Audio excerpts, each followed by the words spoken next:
Subscribe to my channel. And also press this bell icon. இருளை அகற்றி ஒளியை கொடுப்பார் என் குருநாதர் சத்குரு ஸ்ரீ ஞானானந்தகிரி சுவாமிகள்.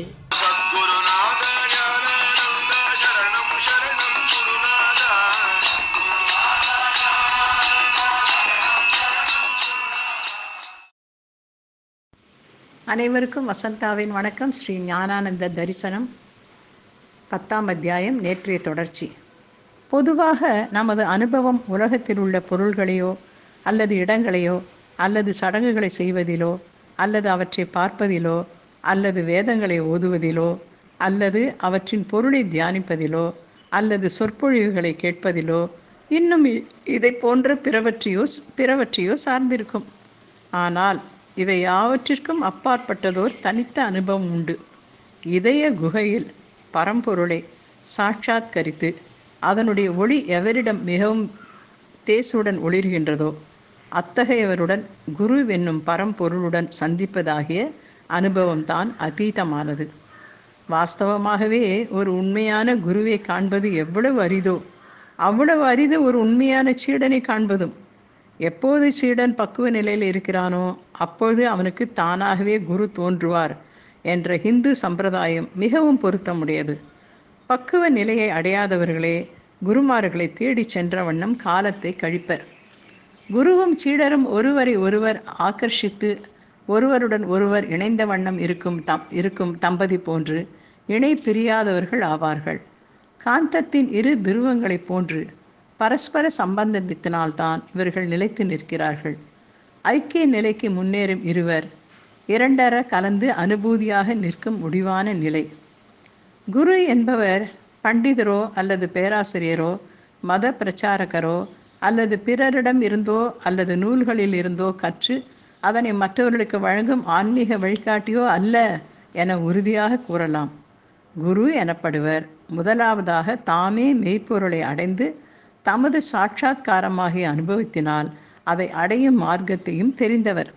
அவர் சீடனுக்கு உபதேசம் அளித்து தமது சாட்சாத் அபரோக்ஷ அனுபதியை, அதாவது அந்த மிகவும் தெளிவானதும் சுத்தமானதுமான ஞானத்தை, கேவல இருப்பை, அகம் ஸ்புரிப்பை சிஷ்யனது ஹிருதயத்தில் மிளிரும்படி செய்ய வல்லவராய் இருக்க வேண்டும். உண்மையிலேயே குரு தத்துவத்தின் ரகசியமே ஹிருதயத்தின் ரகசியம் அன்றோ? குருநாதரின் சன்னதியில் இருக்கும்போது எல்லா பகட்டுகளும் நீங்கியவனாய் ஒருவன் தன்னுடைய அந்தரங்க ஹிருதயத்தினுள் தன்னையே நேரிட்டு காண்கிறான் அல்லவா? குருநாதருடன் ஏற்படும் சந்திப்பே இன்றியமையாத சந்திப்பாகும். அதுவே ஒரு மனிதனின் வாழ்க்கையில் ஏற்படும் முக்கியமானதும் முடிவானதுமாகி திருப்பமாகும். ஆனால் அந்த சந்திப்பு ஒருவன் பொறி புலன்கள் புத்தி இவற்றை கடந்த நிலையில்தான் நிகழும். அது ஹிருதயாகாசத்தில் அனுபூதிமான்கள் கூறும் சிதம்பர வெளியில் முழு மனதும் ஒருமுகப்பட்ட நிலையில் நிகழ்வதும் ஆகும். சாதாரணமாக மனித வியவகாரங்களில் ஏற்படும் எந்த சந்திப்பிலும் துவைத்த பாவனையை முழுவதும் தவிர்ப்பதில்லை. மிகவும் ஆழ்ந்ததாக காணப்படும் பிணைப்பிலும் இருவரும் கலந்து அன்பினாலும் ஆர்வத்தினாலும் ஒன்றிய தன்மையை அடைகிறார்கள் என கூறலாம். ஆனால் குரு சிஷ்யன் இவர்கள் சேர்க்கையில் இருவரும் கலந்து ஒன்றாகின்றனர் என்பது இல்லை. ஏனெனில் இருவரும் எப்போதும் ஒன்றாகவே உள்ள ஆத்மஸ்வரூபமாகவே தம்மை காண்பதால் அது ஏக்க உருவமான ஸ்வரூபமான பேதமற்ற சகஜமான பூரண நிலை. எவர் ஒருவருக்கு குருவினோடு சந்திப்பதில் வியவகார நிலையிலேயே இரண்டற்ற நிலை முதலாவதாக அனுபவ சித்தமாகவில்லையோ அவருக்கு எப்போதும் அத்வைத்த அனுபூதி என்பது புரியாததாகவே நிற்கும். குருநாதர் என்ன மொழிகிறாரோ அவை சிஷ்யனுடைய ஹிருதயத்திலிருந்தே எழுவன ஆகும். வேறு ஒரு மனிதன் அவனிடம் பேசுகிறான் என்பது இல்லை. புலன்கள் மூலம் தனக்கு வேறான இடத்தினின்று அடையப்படும் புதிய கருத்துக்கள் என்று அவைகளை கருதலாகாது.